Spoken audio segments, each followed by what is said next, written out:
आणि आपल्या मनाला छत्रपती शिवाजी महाराज की धर्मवीर छत्रपती श्री संभाजी महाराज की राजमाता राष्ट्रमाता मासाहेब जिजाऊंचा स्वराज्यातल्या रक्त सांडलेल्या प्रत्येक मावळ्याचा स्वराज्यातल्या प्रत्येक गडगोटांचा जय जिजाऊ जय जिजाऊ जय शिवराय.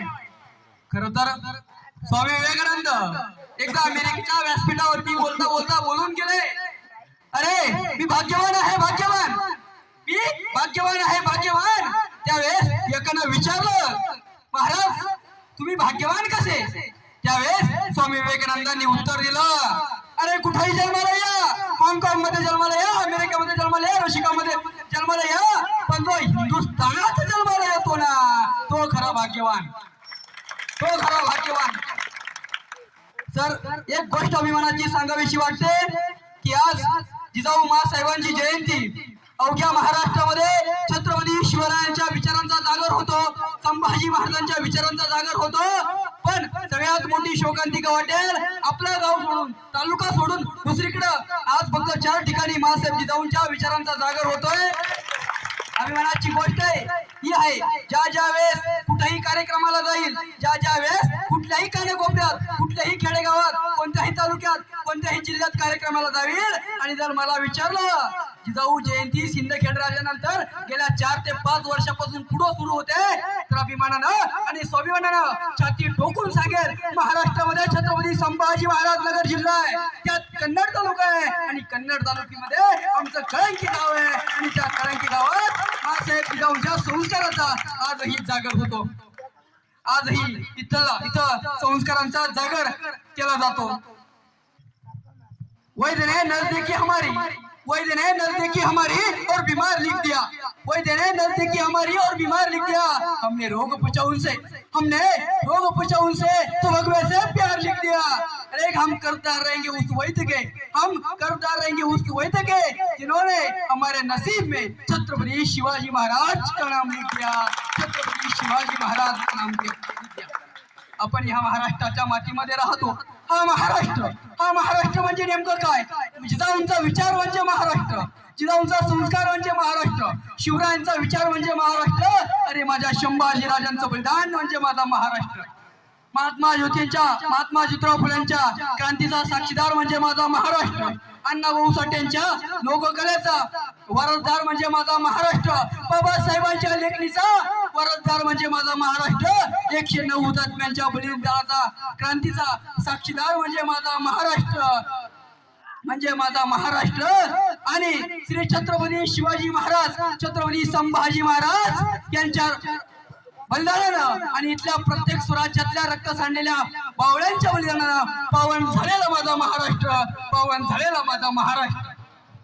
खरं तर बंदुकीच्या गोळीवर आणि हंटरच्या धाकावर मी माणसाला वाघासारखं जगायला शिकवणारी अनेक माणसं बघितले, पण बंदुकीच्या गोळीशिवाय आणि हंटरच्या धाकाशिवाय इथल्या महाराष्ट्रातल्या मातीतल्या माणसांना वाघ म्हणून जगायला शिकवणारा मी एकच वाघ बघितला, ते म्हणजे छत्रपती शिवाजी महाराज.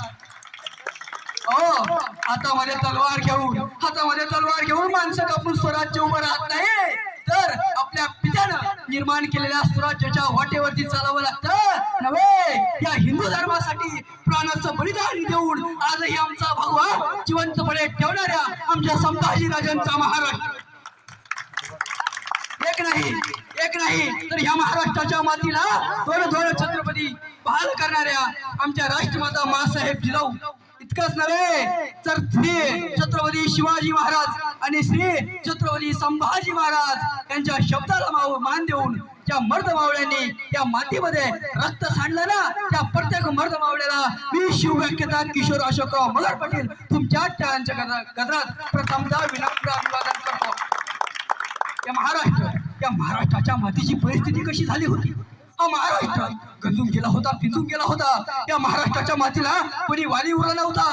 आणि अशा अवस्थेत आमच्या ताईनं सांगितलं, अशा अवस्थेत जिजाऊ माँसाहेब शिवनेरीवरती शिवाई देवी समोर गेल्या आणि शिवाई देवीला सगळं घातलं. शिवाई देवी या शिवाजी तुला जर या महाराष्ट्राच्या मातीमध्ये कष्टकऱ्यांचं, शेतकऱ्यांचं, दलितांचं, बहुजनांचं, मराठ्यांचं राज्य जर तुला निर्माण करायचं असेल तर माझ्या पोटी एक पुत्राचा जन्माला घाल. आणि दिवस उजडला 19 फेब्रुवारी 1630 रोजी जिजाऊंच्या पोटी शिव अवतार झाला. पण काय झालं?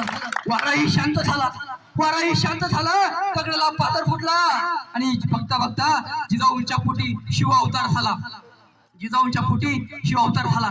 या महाराष्ट्राच्या मातीची परिस्थिती भयान झाली होती. अहो, पोटची पोट तर सोडाच, पोटची पोट तर सोडाच, पण गवताच्या पात्यांना आणि धान्याच्या बियांना उभवायची भीती वाटायची. अशा अवस्थेमध्ये शिवाजी महाराजांचा जन्म झाला. अशा परिस्थितीमध्ये शिवाजी महाराजांचा जन्म झाला. अतिशय कठीण परिस्थिती या महाराष्ट्राच्या मातीवरती ओढवली होती. या महाराष्ट्राच्या मातीला कोणी वारली उरला नव्हता. आणि जिजाऊंनी जन्माला घातला. जिजाऊंनी कडवा जन्माला घातला नाही, तर जिजाऊंनी या महाराष्ट्राच्या मातीमध्ये सूर्य जन्माला घातला आणि त्या सूर्याचं नाव छत्रपती शिवाजी महाराज. एकदा शिवाजी महाराज चोरून लपून 5 वर्षाचे असताना बायकांचा नाद आदिलशहाच्या दरबारामध्ये, बरं का, शहाजी महाराजांच्या दरबारामध्ये नाही, जिजाऊ मासाहेबांच्या दरबारामध्ये नाही. ज्यावेळेस शहाजी राजांसोबत जिजाऊ मासाहेब आणि बाल शिवराजे असतात त्यावेळेस आदिलशहाच्या दरबारामध्ये शिवराजे 5 वर्षाचे असताना चोरून लपून नाच पाहत असतात. आणि एक दासी पळत धावत जाते आणि जिजाऊ मासाहेबांना सांगते, आऊ साहेब आपले बालराजे चोरून लपून बायकांचा नाच पाहताय. त्यावेळेस जिजाऊ मासाहेबांचे डोळे लाल होतात. जिजाऊ मासाहेब पळत धावत येतात आणि शिवरायांच्या पाठीमध्ये एक धपाका देऊन सांगतात, शिवा तुला या महाराष्ट्रामध्ये बायका नाचवणारा शिवबा व्हायचं नाही. शिवबा तुला या महाराष्ट्राच्या मातीमध्ये बायका नाचवणारा शिवबा व्हायचा नाही, तर बाया वाचवणारा छत्रपती शिवाजी महाराज व्हायचंय. पण दुर्दैवानं आम्हाला सांगण्यात आलं, अफजल खानाचं बोट फाडलं, शाहिस्ते खानाची बोट तोडली. सांगितलंच पाहिजे, अभिमानाचा विषय आहे. पण या पुढचा इतिहास आम्हाला शिकवला का? 4थीच्या पुढे आम्हाला इतिहास शिकवलाच नाही. त्यावेळेस शाहिस्ते खानावरती हल्ला झाला. ज्यावेळेस शाहिस्ते खानावरती हल्ला झाला आणि शाहिस्ते खानाची बहीण शाहिस्ते खानाकडे पळत धावत आली आणि म्हणाले, हुजूर गदा हो गया, वो नारा दम शिवा मेरी छोटी सी बेटी को उठा कर ले गया. खरं तर या शाहिस्ते खानाला दररोज डायरी लिहायची सवय होती. हा शाहिस्ते खान जे दिवसभर घडेल तो त्या डायरीत लिहून ठेवायचा. आणि पुढे शाहिस्ते खान म्हणतो, अरे पगले चुप कर, ये शिवाजी किसी की उंगली काट सकता है, ये शिवाजी किसी की गर्दन मार सकता है, लेकिन ये शिवाजी किसी माँ, बहन और औरत पर कभी हाथ नहीं डाल सकता. इतिहास आमच्या मुलांना मला शिकवायचा आहे. अनेक राजे झाले, अनेक महाराजे झाले, पण छत्रपती शिवाजी महाराजांशिवाय या महाराष्ट्राच्या मातीमध्ये दुसरं नाव नाही. त्याचा गुण तुम्हाला सांगतो. शिवरायांमध्ये सगळ्यात जास्त कोणता गुण जर असेल तर तो गुण होता चारित्र्य संपन्नता. आता शिवाजी महाराज पोटामध्ये शिकून आले होते का? नव्हे. विचारांचं वार, विचारांचं विद्यापीठ, संस्कारांचं विद्यापीठ मासाहेब जिजाऊने शिवरायांना सांगितलं होतं, शिवा स्त्रीचं चारित्र्य ही तिचं सगळ्यात मोठा दागिना असतो आणि तेच माझ्या शिवरायांनी वयाच्या 50 वर्षापर्यंत जपलंय. ही गोष्ट लक्षात ठेवा. शिवराय जर तुम्हाला कोणी विचारलं, तुमच्या समोर जर एखादा म्हणाला हा राजा मोठा, तो राजा मोठा, सांगायचं अरे 350 वर्ष होऊन गेले, 450 वर्ष होऊन गेले, अनेक राजे झाले, अनेक महाराजे झाले, पण त्यांचं नाव सुद्धा इतिहासाला माहित नाहीये. पण दोन राजे या महाराष्ट्राच्या मातीमध्ये झाले की त्यांची जगण्याची, वागण्याची नवे तर त्यांच्या मृत्यूची नोंद सुद्धा इतिहासाला ठेवावी लागली. ते म्हणजे छत्रपती शिवाजी महाराज आणि छत्रपती संभाजी महाराज. पण सर, आज या महाराष्ट्राच्या मातीची परिस्थिती काय झाली आहे? आज असिफासारखा गुन्हे होत आहे, निर्भयासारखे गुन्हे होत आहे. आमच्या कोपर्डीच्या ताईवर झालेल्या घटनेने अजून बलात्कारांना, आरोप्यांना शिक्षा दिली नाही. शेवट हे व्यवस्थेला कंटाळून मेले. ही आमच्या महाराष्ट्राच्या मातीची परिस्थिती झाली आहे. चला, शिवरायांच्या स्वराज्यामध्ये चला, एका राजाच्या पाटलानं एका गरीब शेतकऱ्याच्या पुरीवर अत्याचार केला आणि ही वार्ता राजांना कळाली. त्यावेळेस राजांनी यसाजींना सांगितलं, यसाजे तत्काळ त्या राजाच्या पाटलाला गिरफ्तार करा आणि हजर करा आमच्या समोर. या सचिनने त्या राजाच्या पाटलाला राजांसमोर आणलं आणि राजानं गुन्हा कबूल केला. त्यावेळेस शिवाजी महाराजांनी सांगितलं त्याचा हात आणि एक पाय कलम करा, चौकात बसवा याला. त्यावेळेस त्याला सजा दिल्यानंतर शिवाजीराजे आऊसाहेब जिजाऊंना म्हणताय, आऊसाहेब आम्ही जी राजाच्या पाटलाला सजा दिली आहे ती योग्य आहे का? त्यावेळेस आऊसाहेब जिजाऊ म्हणतात, शुभा याचं पापक इतकं मोठं की तुम्ही त्याला या मृत्यू दंड द्यायला होता. त्यावेळेस आता शिवाजी महाराजांची न्याय व्यवस्था आहे का? शिवाजी महाराजांचा दूरदृष्टिकोन आहे का? त्यावेळेस शिवाजी महाराज म्हणतात, आऊसाहेब आम्ही याला मृत्यू दंड दिला असता, पण याचा एक हात आणि एक पाय यासाठी कलम केलाय की उद्या स्वराज्यातल्या एखाद्या माणसानं बघितलं, एखाद्यानं पाहिलं तर त्याला कळेल स्वराज्यातल्या स्त्रीवर हात टाकणाऱ्याचा राजाचा पाटील केला जातोय म्हणून. त्यानंतर शिवरायांच्या स्वराज्यामध्ये अशी घटना परत कधीच झाली नाही. पण सर महाराष्ट्राच्या मातीमध्ये आज परिस्थिती कशी झाली आहे? सूर्यकांत डोळशे नावाचे कवी फार छान लिहितात. ते म्हणतात, एका 70 वर्षाच्या म्हातारीला कोर्टाबाहेर पाहिलं आणि सहज प्रश्न विचारला, भावाची बाई तुम्ही या वयात कोर्टाबाहेर काय करताय? त्यावेळेस आजीबाईने दिलेलं उत्तर फार मार्मिक आहे. ती आजीबाई म्हणते, बाया वयाच्या 17 वर्षी बलात्कार झाला होता आणि वयाच्या 70व्या वर्षी निकाल आहे. खरं तर आमच्या व्यवस्थेमध्ये भेसळ झाली की काय अशी शंका आम्हाला अलीकडे यायला लागली. महाराजांची निष्ठा काय होती? महाराजांची निष्ठा होती माणसांवर. महाराजांचं प्रेम होतं इथल्या माणसांवर, महाराजांचं प्रेम होतं इथल्या गड किल्ल्यांवर. का दादा, एकाने प्रश्न विचारला की तुमचे गड किल्ले ढासळले आणि उत्तरेकडील गडकोट तसेच्या तसे आहे. याचं उत्तर पान एका कवितेतून देतो. उत्तरेकडील गडकोट तसेच तसे असेल, तो ताजमहाल तो तसा असेल, तो दिल्लीचा लाल किल्ला तोही तसा असेल, पण त्यांचे तसे का आणि आमचे असे का? याचं उत्तर माहिती आहे. ज्या वेळेस त्यांच्यावर हल्ले झाले ना त्यावेळेस त्यांनी माना वाकवल्या आणि भिंती वाचवल्या. आणि ज्या वेळेस आमच्यावरती हल्ले झाले ना, आम्ही माना नाही वाकवल्या, आम्ही छात्या फाकवल्या. ये म्हणलो लढ. या आमच्या गडकोटांनी आम्हाला सांगितलं, अरे त्यांच्या गडकोटातून निघले फक्त नृत्याचे झुंजार आणि आमच्या गडकोटातून जागे झाले हर हर महादेवचे जागर. अरे त्यांच्या गडकोटातून वाहिले ते मटक्याचे दारूचे पाट आणि आमच्या महाराष्ट्रातल्या गड किल्ल्यातून वाहिले मावळ्यांच्या रक्ताच्या बलिदानाचे पाट. त्यांच्या गड किल्ल्यातून आया बहिणींच्या किंकाळ्या ऐकू यायच्या. त्यांच्या गडकोटातून आया बहिणींच्या किंकाळ्या ऐकू यायच्या आणि आमच्या गडकोटातून हर हर महादेवचा जगदंब जय भवानीचा जागर व्हायचा. चांदवड जवळ कन्नेरगाव नावाचा गड आहे. महाराजांची निष्ठा सांगतो का या राजासाठी मरायला तयार झाली माणसं का? विचार करावा कधीतरी. काय कमी केलं छत्रपती शिवाजी महाराजांनी वेळेप्रसंगी त्यांना सोनं नाणं देऊन पाहिलं, पण नव्हे माझ्या राजाच्या कौतुकाची एक थाप घ्यायला इथले माणसं जीव ओवाळून टाकत होते. महाराजांनी त्या महाराष्ट्राच्या मातीमध्ये मावळा नावाचा वाघ तयार केला होता. महाराज एकदा गोवळकोंड्याला कुतुबशहाला भेटण्यासाठी गेल्यानंतर महाराजांना त्यांनी त्याचा भंडारखाना दाखवायला सुरू केला. त्याचा दारुगोळ्याचा जो कारखाना आहे तो दाखवायला चालू केला. तो दाखवत आला. सगळे काही त्याने दाखवलं आणि हत्ती शाळेजवळ गेला. आता महाराजांच्या चेहऱ्यावरला जे आश्चर्य होतं ते लपलं नाही आणि तुझ्या हसला आणि म्हणाला, शिवराजाजी क्या हुआ, आपके पास भी ऐसे हत्ती होंगे ना? त्यावेळेस शिवाजी महाराज म्हणाले, आमच्याकडे हत्ती नाही. आमचा प्रदेश सह्याद्रीचा डोंगर दऱ्यांचा प्रदेश. आमच्याकडं हत्ती सारखा मदमस्त प्राणी चालत नाही. आमच्याकडे चालतो तो तापड आणि घोड्यासारखा प्राणी. त्यामुळं आमच्याकडे हत्ती नाहीत, पण हत्तीच्या ताकदीची माणसं आहेत. क्या बोलते हो? हाथी के ताकद के आदमी असं असन तर अंदाज असेल एखादा सोबत.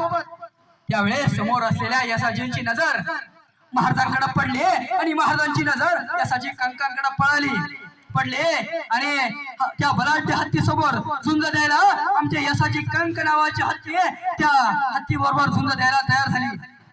झुंज लागली, दिवस ठरला आणि दुसऱ्या दिवशी झुंज लागले.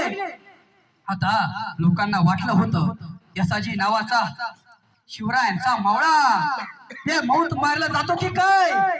आणि बघताक्षणी त्या हत्तीनं, कुतुबशहाच्या हत्तीनं यसाजी कंकांना सोंडेमध्ये पकडलं आणि सगळ्यांना वाटलं, सगळ्यांच्या नजरा कैवारल्या. अरे शिवराजांच्या डोळ्यामध्ये टचकन दिवशी पाणी आलं रे पाणी. त्यावेळेस हत्तीला सोंड्यात पकडल्यानंतर सोंड्यात पकडलं आणि आता वाटलं आता यसाजींचं काही खरं नाही. त्या दिवशी यसाजींनी काय केलं, मॅनातली लखलासली तलवार काढली आणि हत्तीच्या सोंड्यावरती सपदिशी वार केला. हत्ती त्या ठिकाणी पडला होता. अरे महाराष्ट्राच्या हत्तीनं त्या कुतुबशहाच्या हत्तीला पाडलं होतं. महाराष्ट्राच्या हत्तीनं त्या कुतुबशहाच्या हत्तीला पाडलं होतं. आता मला सांगायचं पुढचा, मी आधीच सांगितलं की महाराजांच्या मावळ्यांनी इथली दुसऱ्याची कधी कौतुकाची थाप सुद्धा स्वतःवरची पाठीवरती घेतली नाही. तसा कुतुबशहानं पाहिलं आणि कुतुबशहा यसाजी कंकांचा सत्कार करण्यासाठी उडाला. त्याने काय केलं, त्याच्या गळ्यातला सोन्याचा कंडा काढला आणि यसाजी कंकांना भेट म्हणून द्यायला लागला, त्यांच्या गळ्यात घालायला लागला. तसा यसाजी कंक मागे सरकले आणि काय म्हणाले माहितीये, आमचं कौतुक करायला आमचं शिवबाराचं खंबीर आहे ते. कोणाच्या ऐऱ्या गायऱ्याची थाप सुद्धा इथल्या मावळ्याने कधी स्वतःवरती पडू दिली नाही, कधी घेतली नाही. आणि महाराजांनी यसाजी कंकांना घट्ट मिठी मारले. माहिती होतं काही होऊ शकतं, आमच्या यसाजींचा लढता जीव जाऊ शकतो. अरे माणसाची आणि हत्तीची झुंज कधी पाहिली आहे का. शिवाजी राजांना घट्ट मिठी मारली, यसाजी कंकांनी घट्ट मिठी मारली आणि दोघेही ढसा रडायला लागले. चला पुढे स्वराज्यात चला. चांदवड जवळ कनेरगाड नावाचा गड आहे, त्या गडाची सुभेदारी महाराजांनी रामजी पांगेरा नावाच्या मावळ्याला दिली. महाराजांना माहिती होतं हा रामजी मरेल पण गड जाऊ देणार नाही. झालंही तसंच. ज्यावेळेस दिलेर खानानं हमला केला, आक्रमण केलं, त्यावेळेस गडावरती 600 मावळे होते. तसं रामजींनी काय केलं, अंगावरचे टराटरा कपडे फाडून टाकले आणि मावळ्यांना सांगितलं, जो पळेल त्याला बांगड्या दिल्या जाईल. आणि जो या मातीसाठी मरेल ना त्याला माझ्या राजाची कौतुकाची थाप दिल्या जाईल. हो झालं तसंच. आमचे रामजी मातीसाठी गेले. ही बातमी महाराजांच्या कानावरती गेले आणि महाराजांना वाटलं रामजींच्या वडिलांचं सांत्वन करावं, म्हणून महाराज एक पैशानं भरलेली थैली घेऊन रामजींच्या वडिलांकडे गेले, झोपडीमध्ये गेले. आणि तसं 80 वर्षाचं म्हातार बाहेर आल्यानंतर महाराजांनी त्यांच्या वडिलांना सांगितलं, बाबा दुःख करू नका, तुमचा रामजी मातीसाठी गेलाय, रडू नका बाबा, रडू नका. त्यावेळेस शिवाजी महाराजांना त्या बाबाने उत्तर काय दिलं असेल. रामजींचे वडील म्हणाले, महाराज आमचा रामजी गेला म्हणून रडत नाही. देवाने मला एकच पोरगा का दिला म्हणून रडतोय. त्यावेळेस महाराजांनी काय केलं, ती सोबत आणलेल्या पैशाची थैली होती ती रामजींच्या वडिलांच्या हातावरती टेकवली आणि रामजींच्या वडिलांनी सांगितलं, राजे पैसे नको मला, धन नको मला, दौलत नको मला. राजे शेर कभी बिकती नहीं पैसों के बाजार में. और बिकने वाले कभी टिकते नहीं छत्रपति शिवाजी महाराज के दरबार में. काय विलक्षण साम्य, काय विलक्षण. पोटचा गोळा गेलाय, मातीसाठी शहीद झालाय. ओ रामजींच्या वडिलांनी सांगितलं, राजे पैसे नको मला, धन नको मला, दौलत नको मला. रामजी महाराज फक्त माझं एक काम करा, मला दुसरा मुलगा आहे, रूपाची पांगेरा महाराज घेऊन जा या रूपाजीला स्वराज्यात, घेऊन जा या रूपाजीला स्वराज्यात. आणि हा रूपाजी तर या मातेसाठी शहीद झाला ना, तर हा 80 वर्षाचा म्हातारा हातामध्ये तलवार घ्यायला कधीच कमी करणार नाही, तलवार घ्यायला कधीच कमी नाही. हा इतिहास आमच्या मुलांना आम्हाला शिकवायचा आहे, हा इतिहास आमच्या मुलांना आम्हाला त्यांच्या मनामध्ये रुजवायचा आहे. कारण हा इतिहास स्वाभिमानाचा आहे. मी मुद्दामून आज तुम्हाला इतिहासातले अपरिचित मावळे सांगतोय. आतापर्यंत इतिहासानं उरारबाजी देशपांडे असतील, तानाजी मालुसरे असतील, उर्तोजी असतील, आमचे यसाजी कंक असतील, आमचे जिवाजी महाले असतील, असे असंख्य मावळे इतिहासानं आम्हाला सांगितले. आमच्या इतिहासकारांना काही अपरिचित मावळे दिसले नाहीये. आमच्या इतिहासकारांना फक्त जे लिहिलं ते मनानं लिहिलं, पण आमच्या इतिहासात असे काही मावळे घडले, असे काही नाव आम्हाला माहित नाही. ही आमची सगळ्यात मोठी शोकांतिका म्हणावी लागेल, ही आमचा सगळ्यात मोठा दुर्दैव म्हणावा लागेल. आपल्या संभाजीनगर नामकरणासाठी संभाजीनगर नामकरणासाठी सरकारने एक GR काढला. त्या GR मध्ये असं ठरण्यात आलं की संभाजीनगर नावासाठी ज्यांना संभाजीनगर नाव आवडत असेल, पाहिजे असेल, त्यांनी फॉर्म पाठवा, आणि ज्यांना पाहिजे नसेल त्यांनी फॉर्म पाठवा. सगळ्यात मोठा दुर्दैव म्हणावा लागेल महाराष्ट्राचं, सगळ्यात मोठा दुर्दैव म्हणावा लागेल या महाराष्ट्राचं. ज्या राजानं 40 दिवस अन्याय अत्याचार सहन केला, ज्या राजानं आमचा हिंदू धर्म, आमचा भगवा जिवंत पलायट फडकत ठेवला, त्या संभाजी राजांच्या नावाला आपल्या शहरामधून विरोध झाला. तर त्या GR मध्ये नामकरण राहू नये म्हणून औरंगाबाद नावासाठी 70,000 फॉर्म गेले सागर दादा, 70,000. आणि संभाजीनगर नाव राहावं म्हणून फक्त 7,000 फॉर्म गेले, फक्त 6,000. सगळ्यात मोठा दुर्दैव म्हणावा लागेल जो राजा, ज्या राजानं 40 दिवस अन्याय अत्याचार सहन केले, अंगाचा कातडा सोलीपर्यंत माझा संभाजी राजा लढत राहिला, झुंजत राहिला का? फक्त शिवछत्रपतींचे पुत्र आहोत म्हणून आपण त्या महाराष्ट्रात जन्मलेल्या ज्या वाघानं स्वराज्य निर्माण केलं, त्या वाघाचे आपण छावे आहेत म्हणून, आणि त्याच राजांच्या नावाला विरोध झाला. अरे दादा पुसून टाका ते निशाण, पुसून टाका ते निशाण, आणि पुन्हा दाखवा जिगर. आता छाती ठोकून बोला फक्त छत्रपती संभाजी महाराज नगर, छत्रपती संभाजी महाराज नगर. ही धमक आहे ना, ही धमक आपल्यात राहिली पाहिजे.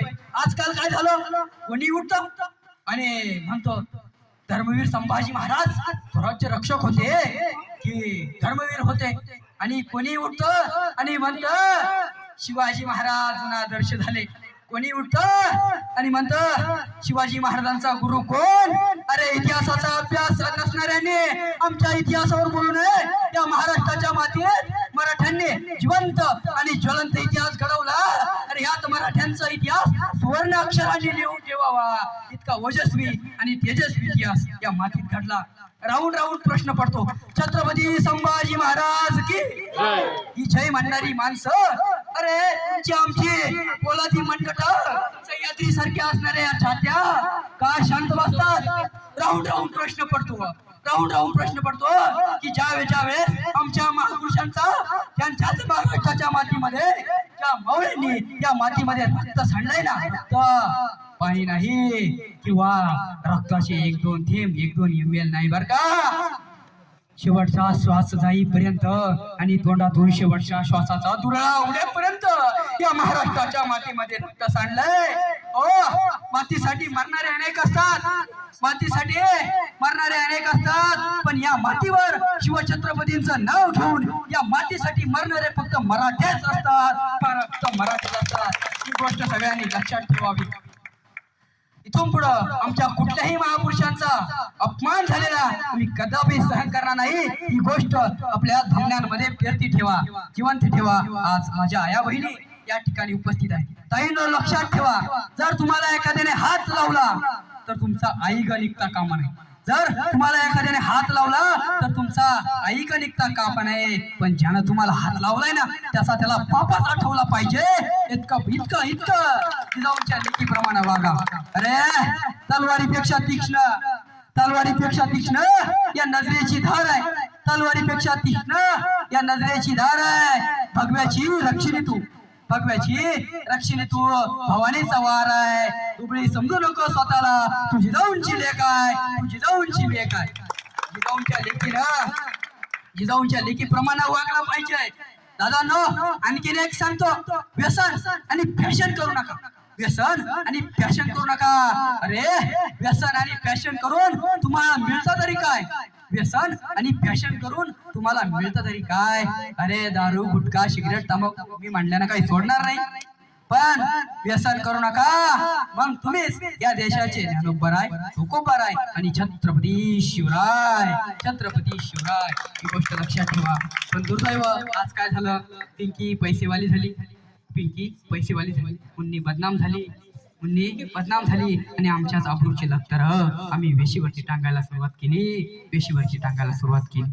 एक कवी मित्र फार छान म्हणतो, एक कवी मित्र म्हणतो, राजे लाज वाटते या महाराष्ट्राच्या मातीमध्ये जगावं लागतं. राजे लाज वाटते या महाराष्ट्राच्या मातीमध्ये जगावं लागतं.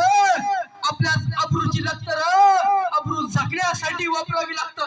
आपल्या अब्रूची लक्तर अब्रू झाकण्यासाठी वापरावी लागतं. राजा आया बहिणी कोणी कोणी राजा राहिलं नाही, राजाईचा नाती. आया बहिणी कोणी राहिलं नाही राजा नाती. शासन करणाऱ्या तलवारीचीच आता गंधून गेलाय राजा पाठी, आता गंधून गेलाय राजा पाठी. आपलं ते पोरग आणि दुसऱ्याचं ते कार्ट म्हणावं लागतं. लाज वाटते राज या महाराष्ट्राच्या मातीमध्ये जगावं लागतं. लाज वाटते राज या महाराष्ट्राच्या मातीमध्ये जगावं लागतं. खर तर आपलं काय झालं माहिती का, आपल्याला आपलं कधीच बरं वाटत नाही. एक उदाहरण तुम्हाला सांगतो. दोन नवरा बायको असतात, त्यांचं 2 वर्षापूर्वी लग्न झालेलं असतं. इंजिनियर असतो मुलगा, इंजिनियर, आणि तो आपल्या मित्राला म्हणतो, यार काय करू, खूप कंटाळा आला. तो म्हणाला काय झालं, घरात नुसतं सतत भांडणं कटकट चालू असतात, एखादा उपाय सांग म्हणाला. त्यावेळेस त्या मित्रानं सांगितलं, तू काहीच करू नको, घरी जा आणि बायकोचं फक्त कौतुक कर. तो घरी गेला आणि बायकोला सकाळी उठल्यापासून कौतुक करायला सुरुवात केली, कौतुक करायला चालू केली. तिने चहा दिली, वा वा काय चहा छान बनवली आज. कॉफी घेतली, वा वा काय कॉफी छान बनवली आज. इतकं कौतुक केलं, त्याच्या कौतुकाला फार सीमाच उरली नाही. संध्याकाळ झाली आणि तो दोघे जेवणासाठी बसले. जेवणासाठी बसल्यानंतर त्याने भाजीचा पहिलाच घास घेतला आणि तो म्हणाला, वा वा मी 2 वर्ष तुझ्यासोबत संसार करतो म्हणला, अशी भाजी तू कधीच केली नाही. त्याची बायको घरात गेली, घरातून कढई आणली आणि कढई त्याच्या समोर आपटली. म्हणाली, मेड्या बुड्या, मी तुझ्यासोबत 2 वर्षापासून संसार करते, माझ्या आजची भाजी तुला कधीच गोड लागली नाही आणि शेजारची छान जी ती आज तुला गोड लागली. म्हणजे आज आमचं असं झालं. सांगायचा उद्देश पुढे काय आलं, आज आम्ही म्हणायला लागलो, सिकंदर मोठा, नेपोलियन मोठा, सिकंदर मोठा, पण आमच्या राजाचं आम्ही कौतुक केलंय का? अरे असली ही माणसं मोठी, पण माझा राजा 350 वर्षानंतरही आज जनसामान्य माणसांच्या काळामध्ये जिवंत आहे. याचं उदाहरण, याचा एक शब्द महत्वाचा. हे राजे मोठे असते नाही, मला मान्य आहे मोठे असते नाही, पण ते त्यांच्या नावाने मोठे. शिवाजी महाराज आणि यांच्यामध्ये फरक काय माहिती आहे? सगळ्यात मोठा फरक आहे, जी आजच्या तरुण पिढीला लागलेली कीड ही कीड त्या राजांना होती. कोणाला? नेपोलियन असेल, सिकंदर असेल, पण माझ्या राजाला नव्हते. अरे हे सगळे राजे व्यसनाधीन होते, त्या सगळ्या राजांनी आमच्या या बहिणी त्यांच्या दरबारामध्ये नाचवल्या. पण माझा जाणारा राजा, माझा महाराष्ट्राचा वाघ नरसिंह, हिंदू नरसिंह छत्रपती शिवाजी महाराज व्यसनाधीन नव्हते. सुपारीच्या खांडाचाही व्यसन नव्हतं माझ्या राजाला, म्हणून माझा राजा आजही 350 वर्षानंतरही इथल्या माणसांच्या मनामध्ये, काळजामध्ये जिवंत आहे. अधिराज्य करतोय शिवाजी राजे, मासाहेब जिजाऊ, छत्रपती संभाजी महाराज. त्यांच्या बरोबर या स्वराज्यातल्या मातीवर रक्त सांडलेल्या प्रत्येक मावळा आज आमच्या मनावरती राज्य करतोय. आज आमच्या मनावरती त्यांची हुकूमत आहे. त्यांच्यामुळं माझ्यासारखं 21-22 वर्षाचा पोरगा आज या ठिकाणी येऊन बोलतोय. ही ताकद कोणाची आहे? ही ताकद कोणाची? अरे आम्ही तरुण रक्तगटाची पिढी आज स्वाभिमानाने जगतोय फिरतोय कुणामुळं? एक गोष्ट लक्षात घ्या, आम्ही चात्या समोर करून की माने ना मान चाट करून चालतो ना, त्या ह्या राजांच्या पुण्याईमुळं, त्या राजांच्या आत्मबलिदानामुळे ही गोष्ट लक्षात ठेवा. ही गोष्ट प्रत्येकानं आत्मसात करा. इतिहास फक्त वाचायचा नव्हे, इतिहास डोक्यात घालायचा. जी मुलं शिवचरित्र वाचतात लिहितात ती स्वाभिमानानं जगतात. जी पोरं शिवचरित्र वाचतात लिहितात ती पोरं स्वाभिमानानं जगतात. ही गोष्ट कायमस्वरूपी लक्षात असू द्या. की म्हणून इतिहास वाचा, इतिहास वाचला पाहिजे.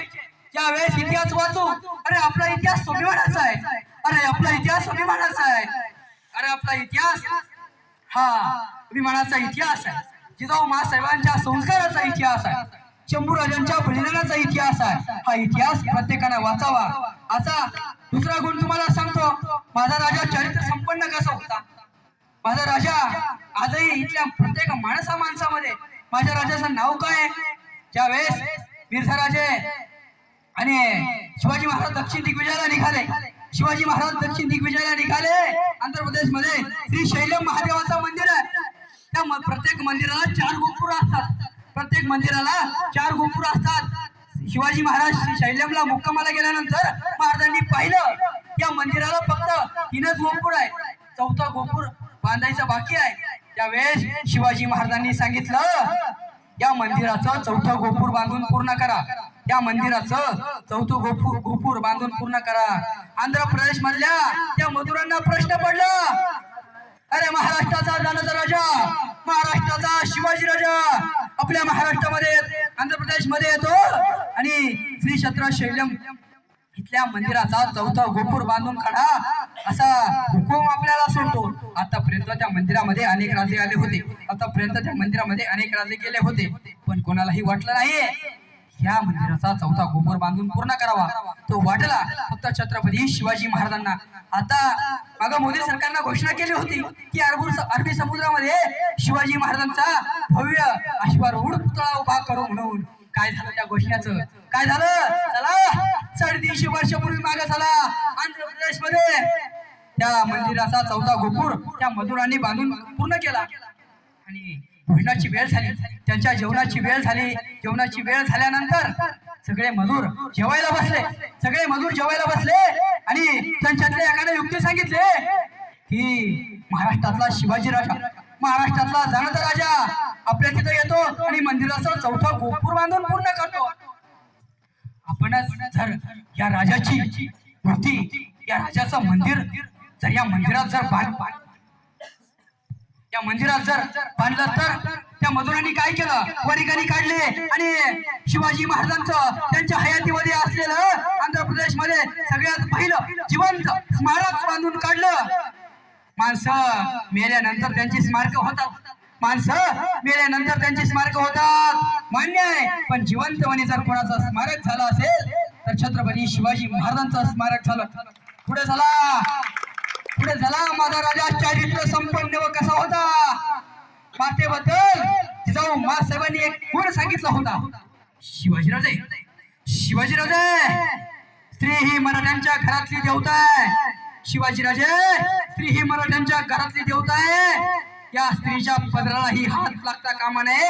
आणि शिवाजी महाराजांनी त्यांच्या सैन्याला सांगितलं होतं. काय सांगितलं होतं?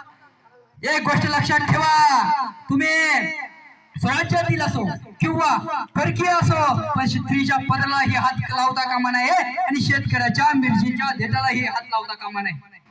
हे जे वाक्य आहे ना, ते जिजाऊ मासाहेब शिवाजी महाराज यांच्यातला तो संदर्भ आहे, तो उल्लेखनीय आहे. आजही आमच्या इतिहासकारांनी दादा आम्हाला आज काही गोष्टी सांगितल्या नाही, सगळं काही काल्पनिक लिहायला सुरुवात केली.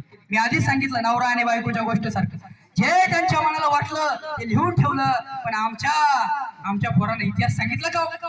नाही, आमच्या पोराने इतिहास सांगितलाच नाही. चला शिवाजी महाराज दक्षिण दिग्विजय करून पुढे निघाले आणि शिवाजी महाराजांचा जो सरदार होता दादाजी, त्याला वाटलं बेलवाडीमध्ये ठाण आहे. सगळं जरा गडी आणि गडामध्ये फरक असतो. गडीमध्ये 400 ते 500 लोक राहू शकतात आणि गडामध्ये 1000च्या पुढे वरती लोक राहू शकतात. त्या दादाजींना वाटलं गडी आहे काय सहज जिंकून घेऊ, पण नव्हे, ती सावित्रीबाई देसाई त्या मलम्मा देसाई मोठ्या जिद्दीच्या होत्या. त्या मलम्मा देसाईनं दादाजींचा सक्त पराभव केला आणि दादाजींना वाटलं आपण जर महाराजांना जर कळालं आपण एका स्त्रीच्या हाताने हरलोय म्हणून महाराज रागावतील, महाराज बोलतील.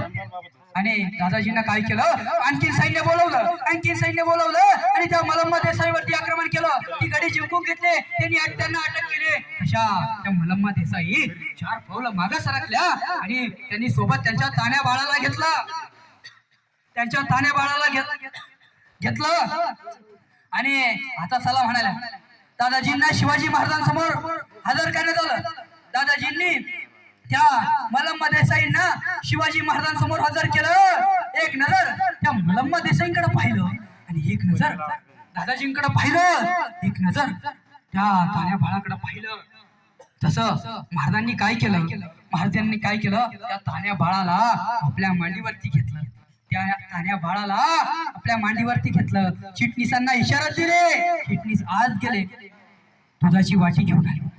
आता मलम्मा देसाईंना वाटलं अरे बाकी राजे जे करतात ते आता आपल्या सोबत होणार. हा राजा मला तर मारणार पण माझ्या तान्या बाळाला सुद्धा मारणार. तसं महाराजांनी काय केलं की दुधाची वाटी घेतली आणि त्या तान्या बाळाला दूध भात भरवायला सुरुवात केली. त्या तान्या बाळाला दूध भात भरवायला सुरुवात केली आणि मलम्मा देसाईच्या डोळ्यामध्ये टचक्या दिशी पाणी आलं. अरे आतापर्यंत अनेक राजे बघितले, सरदार बघितले, अब्रूंची छेड काढणारे बघितले, अरे उलट बोलणारे बघितले, पण काय अरे काय राजा आहे महाराष्ट्रातला शिवाजी राजा, महाराष्ट्रातला जाणारा राजा. अरे जिजाऊंचा वाघ, जिजाऊंचा लेख. आतापर्यंत त्यांच्या आईची कीर्ती ऐकली होती की जिजाऊ इथल्या स्त्रीच्या पदरालाही हात लागू देत नाही. जिजाऊ या इथल्या स्त्रियांना त्यांच्या देवाऱ्यातल्या देवताप्रमाणे पुजतात. पण नव्हे, शिवाजी महाराजांनी काय केलं, त्या दादाजींना सक्त फरमान सोडलं. दादाजी जो आमच्या मांडीवर आहे ना तो आमचा बासा आहे, दादाजी खरा शिवाजी तुम्ही अजून ओळखलाच नाही. एक काम करा दादाजी, एक काम करा, आमच्या बहिणीचं राज्य आम्हाला वापस करा, त्यांना वापस करा आणि त्यासोबतच आमच्या भाषाला दूध भाताची व्यवस्था करा. मलम्मा देसाई जसा लढायला लागल्या.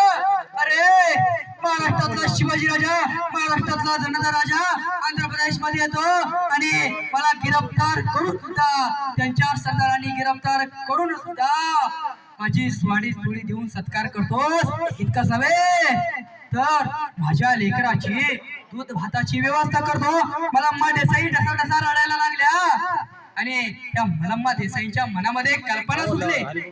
त्या मलम्मा देसाईंना वाटलं चंद्र, सूर्य, पृथ्वी असो की नसो, पण जोपर्यंत ही महाराष्ट्राची माती आहे, इथल्या प्रत्येक देशाची, प्रत्येक राज्याची माती जिवंत आहे, तोपर्यंत या राजाची कीर्ती दीर्घकाळ जिवंत राहिली पाहिजे. हा राजा इथल्या प्रत्येक पिढ्यांना प्रेरणा देणारा असला पाहिजे. हा राजा इथल्या प्रत्येक आया बहिणींची रक्षण करणारा असला पाहिजे. हा राजा इथल्या माये माऊलीचं, भगिनीचं रक्षण करणारा असला पाहिजे. नव्हे, या राजाची कीर्ती चंद्र, सूर्य असेपर्यंत असायला पाहिजे. पुन्हा एकदा मुद्द्यावर येतो की माणसं मेल्यानंतर स्मारक होतात. आजही सरकार घोषणा करतं की शिवरायांचा असेल, आमच्या महाराणा प्रतापांचा असेल, आमच्या कुठल्याही महापुरुषांचा जर पुतळा असेल, पुतळा तर त्यांच्याकडून काय उभं शक्य होतं माहिती का? फक्त पाया बांधणं शक्य होतं, पुतळा बांधणं शक्य होत नाही. कारण त्यांची भ्रष्ट राज व्यवस्था त्यांना ते कळू देत नाही. त्यांची मानसिकता राजकारण्यांची जी झाली आहे त्या विषयावर मी तुमच्यासोबत पुढे बोलणार आहे. पण त्याआधी सांगतो, त्या मलम्मा देसाईनं काय केलं? त्या मलम्मा देसाईनं त्या बेलवाडीच्या ठाण्याला एक हनुमानाचं मंदिर आहे. त्या हनुमानाच्या मंदिरात त्या मलम्मा देसाईनं 3 दगड शिल्प कोरले. पहिलं शिल्प होतं राजाधिराज महाराज छत्रपती शिवाजी महाराजांचं, दुसरं शिल्प होतं त्या ताण्या बाळाचं, तिसरं शिल्प होतं त्या मलम्मा देसाईचं. त्या बाळाला महाराजांनी मांडीवरती घेतलाय, महाराज बसले, त्या मलम्मा देसाई बसलाय. आजही आंध्र प्रदेश मध्ये जा, त्या बेलवाडीच्या ठाण्याला जा, तिथं हनुमानाचं मंदिर आहे. आजही त्या हनुमानाच्या मंदिरामध्ये माझ्या महाराष्ट्राच्या वाघाचं छत्रपती शिवरायांचं त्यांच्या हयातीमध्ये उभारलेलं हिंदुस्थानातील त्या देशातील दुसरं जिवंत स्मारक म्हणजे त्या बेलवाडीच्या ठाण्यात हनुमानाच्या मंदिरात आहे. शिवरायांचं त्यांच्या हयातीमध्ये झालेलं ते दुसरं स्मारक आहे, दुसरं उभारलेलं स्मारक आहे. शिवाजी महाराज आता दादा आतापर्यंत आपल्या इतिहासकारांना महाराज आग्र्याला गेल्यानंतर फक्त ओढले भडकले एवढं दिसलं, पण त्या पुढचा इतिहास आम्हाला सांगितलाच नाही. शिवाजी महाराज, मी माझ्या मनाचं काही सांगत नाही, राजस्थानी रेकॉर्ड मध्ये आजही नोंद केलेलं आहे औरंगजेबाच्या दरबारात. आता औरंगजेब म्हणजे मनवर आहे आणि सुराज्य कणवर आहे. महाराष्ट्र गिळायला आला होता औरंगजेब, महाराष्ट्र, पण त्या महाराष्ट्रातल्या मातीतली त्याला फक्त 4 हात जागा मिळाली. तो महाराष्ट्र काय, महाराष्ट्राचा कण सुद्धा जिंकू शकला नाही. शिवाजी महाराज आग्र्याला गेल्यानंतर शिवाजी महाराजांचा वेळोवेळी अपमान करण्यात आला. तो औरंगजेबाचा 5,000 मनसबदार होता. इनायत खान, या इनायत खानाच्या मागे शिवरायांना उभं करण्यात आलं. आणि एक गोष्ट लक्षात ठेवा, आता शिवाजी महाराजांनी पुढचे जे उद्गार काढले ते उद्गार काय हे आपल्या इतिहासकारांनी आपल्याला सांगितलं नाही. आपल्याला फक्त सांगितलं शिवाजी महाराज आग्र्याला गेले. कार्यक्रम शेवट होत आहे. तुमचं हे जे आहे मेणबत्त्या लागल्या, दिवे लागले. कार्यक्रम मला बराच वेळ झाला, सगळे उपवासी आहे माहिती मला. कार्यक्रम संपणार आहे, थोडा वेळ दम काढा. आपल्याला फक्त आणि फक्त आरती आहे. कार्यक्रम संपला का तुम्ही ड्रेसिंगवर आलाय आणि घरी चाललाय. फोटो नकोय का तुम्हाला? थोडा वेळ राहिलाय, कार्यक्रम समारोपाकडे. चला औरंगजेबाकडे म्हणजे आग्र्याला 350 वर्षापूर्वी त्या इनायत खानाच्या माग छत्रपती शिवाजी महाराजांना उभं केलं. आणि शिवाजी महाराजांनी काय उद्गार काढले माहितीये? अरे तू पाहिलंय, तुझ्या बापाने पाहिलंय आणि तुझ्या भाषा नसतं पाहिलंय मी कोण आहे आणि मी काय करू शकतो म्हणून. एका महाराष्ट्राच्या वाघानं औरंगजेबाला त्याच्या 50व्या वाढदिवशी ललकारी दिली. आतापर्यंत त्या औरंगजेबासमोर कोणी बसलं नव्हतं, आतापर्यंत त्या औरंगजेबासमोर कोणी गेलं नव्हतं, आतापर्यंत त्या औरंगजेबासमोर कोणाची जाण्याची हिंमत झाली नव्हती. पण महाराष्ट्राचं पाणी होतं, महाराष्ट्राचं पाणी आग्र्याला जाऊन त्या औरंगजेबाला छत्रपती शिवरायांनी दाखवून दिला. इनायत खानाला सांगितलं, अरे तू पाहिलंय, तुझ्या बापानं पाहिलंय आणि तुझ्या भाषानं पाहिलंय मी कोण आहे आणि मी काय करू शकतो म्हणून. औरंगजेबाची भर दरबारामध्ये किल्लत उडून लावली छत्रपती शिवाजी महाराजांनी. त्या दरबारात संभाजीराजे हे होते. औरंगजेबाला वाटलं त्या छोट्याशा असणाऱ्या संभाजीची जरा मजा घेऊ. त्यावेळेस औरंगजेब संभाजी महाराजांना म्हणतोय की शंभूराजे, हम जानते हैं कि आप मल्लविद्या जानते हो, हम जानते हैं कि आप कुस्ती खेल लेते हो. आमच्या दरबारातही असे अनेक मल्ल आहेत, आमच्या एखाद्या दरबारातल्या मल्लाशी कुस्ती खेळणार का? महाराष्ट्राचं पाणी तुम्हाला सांगतोय, हे पाणी कुठून आलं होतं? ते पाणी आलं होतं जिजाऊ साहेबांनी शिवरायांना सांगितलं होतं, संभाजीराजांना सांगितलं होतं, शंभूराजे शत्रूच्या गोट्यात जरी असले तर स्वाभिमान गहाण ठेवायचा नाही.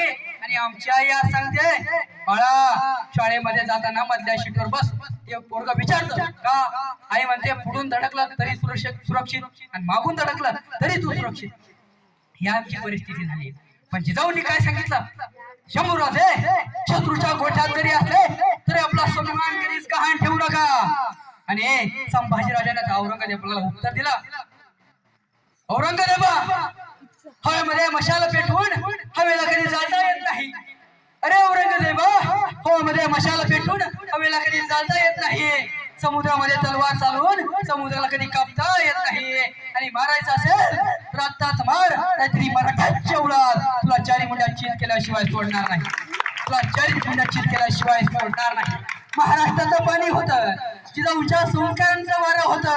हे वारं असं काही फिरवरलं ना, औरंग्यासारख्या बादशालाही 350 वर्षापूर्वी या महाराष्ट्राच्या मातीमध्ये नमवणारा आणि झुकवणारा आमच्या 9 वर्षाचा सर्जा संभाजीराजा होता. सर्जा संभाजीराजा होता. ही गोष्ट प्रत्येकानं लक्षात ठेवा. शेवट एक प्रसंग तुमच्या समोर मांडतो. ज्या वेळेस छत्रपती शिवाजी महाराजांच्या इतिहासाचा अभ्यास केला जातो, ज्या वेळेस छत्रपती शिवरायांच्या मावळ्यांचा आम्ही अभ्यास करतो, त्या वेळेस एक गोष्ट लक्षात येते. समोर मरण आहे, समोर मरण आहे, समोर मरण आहे. आपण जाऊ का मारायला? प्रश्न पडला मला, जाऊ का आपण मारायला? नाही. पण समोर मरण माहीत असून सुद्धा जर मरणाला कोणी मिठी मारली असेल तर ती मारली इथल्या मावळ्या, ती मारली शिवरायांच्या बालपणीच्या मित्रांनी. ती मिठी अशी तशी नाही बर का, साक्षात यमदेवाला, साक्षात यमदेव सुद्धा रडला होता. अशा मृत्यूला मिठी मारली आहे. शिवाजी महाराजांनी पन्हाळा किल्ला जिंकला. शिवाजी महाराजांनी पन्हाळा किल्ला जिंकला. पहिल्यांदा आयुष्यात शिवाजी महाराज पन्हाळ्यावरती गेले. पन्हाळ्यावरती भगवा फडकला आणि पन्हाळ्याच्या खाली पाय ठेवला. देवपूर नावाचा गाव होता. आता तिथल्या तरण्या बांड पोरांना वाटलं आपण स्वराज्यामध्ये जाऊ. स्वराज्यामध्ये आलो. तिथल्या आया बहिणींना वाटलं की आपण स्वराज्यामध्ये आलो. सगळी जनता खुश व्हायला लागली. तिथले तरणी बांड पोरं स्वराज्यामध्ये सामील व्हायला लागले. आणि अशातच त्या औरंग्याचा 65,000 मनसबदारी असलेला सिद्धी जवाहर नावाचा जहरी अजगर त्यानं पन्हाळ्याला वेढा घातला. 65,000ची फौज असलेला सिद्धी जवाहर शिवरायानं मुंगी ही आत जाऊ नये अशी व्यवस्था केली. आणि नेताजी पालकर कुठले होते ते महिमांवर आणि जिजाऊ मासाहेब होत्या त्या राजगडाच्या पवित्र अशा मंदिरावर, म्हणजे राजगड किल्ल्यावर. तर नेताजींनी हल्ले करून पाहिले पण वेळा काही दिला होत नव्हता. जिजाऊने नेताजींना सांगितलं, नेताजी तुमच्याकडून जर काही होत नसेल तर आम्ही जातीनं जातोय, जातीनं लढायला जातोय. आणि कवी परमानंदानं शिवभारतात म्हणजे शिवाजी महाराजांच्या जिवंत असताना, त्यांच्या जिवंत असताना जो ग्रंथ लिहिलेला ना त्याचं नाव शिवभारत आहे. त्या शिवभारतामध्ये नोंद करून ठेवली आहे आई जिजाऊ. आई जिजाऊ साक्षात आई जगदंबे सारखी वाटते. हातामध्ये तलवार घेतलेली आहे. जिजाऊने युद्धाचा पोशाख घातलेला आहे. जिजाऊ म्हणजे आई जगदंबेचं रूप आहे. आणि जिजाऊ पण नेताजी पालकरांच्या आग्रह असतो. जिजाऊ मासाहेब लढाईपासून परत माघार आल्या आणि राजगडावर आल्या. चला, शिवाजी महाराजांनी पन्हाळा किल्ला जिंकला. पन्हाळा किल्ला जिंकल्यानंतर वेढा दिला सिद्धी जवाहरला. आता महाराजांना वाटलं वेढा काही दिला होत नाही, वेढा काही दिला होत नाही तर आपण काय करू, शक्तीपेक्षा युक्ती वापरू. आणि काही तरणी बाण पोरं काही दिवसापूर्वी त्या पन्हाळा किल्ल्यावरती असणाऱ्या शिवरायांच्या सेवेमध्ये रुजू झाली होती, हजर झाली होती. आणि महाराजांच्या कानावरती बातमी लागली, शिवा शिवा शिवा शिवा शिवा नाही शिवा काशी. शिवा काशीदांचं स्वप्न काय होतं माहिती? शिवा काशीदांचं स्वप्न काय होतं? अरे लढायचं तर वाघासारखं, अरे लढायचं तर वाघासारखं आणि जगायचं तर आमच्या छत्रपती शिवाजी महाराजांसारखं, छत्रपती शिवाजी महाराजांसारखं. आणि शिवा काशीदांच्या जी येण्याची बातमी आहे ती महाराजांना लागली. तसं महाराजांनी शिवा काशीदांना बोलावणं धाडलं. प्रसंग पहा बरं का, साक्षात मरण समोर आहे, साक्षात मरण समोर आहे तरी मरणाला मिठी कोणी मारली?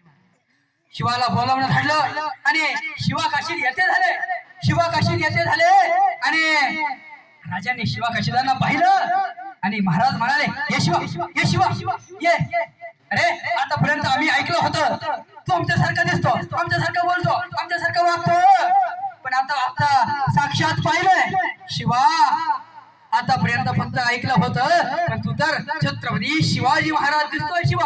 तसं महाराजांनी काय केलं, स्वतःच्या डोक्यातला जो जिरेटॉप होता तो जिरेटॉप शिवा काशीदांना घालायला दिवा केला. आणि तसे शिवा काशीद आत गेले. आणि महाराजांचा जिरेटॉप घालून आले. महाराजांचा जिरेटॉप घालून आल्यानंतर महाराजांच्या डोळ्यामध्ये पाणी आलं का? महाराजांना माहिती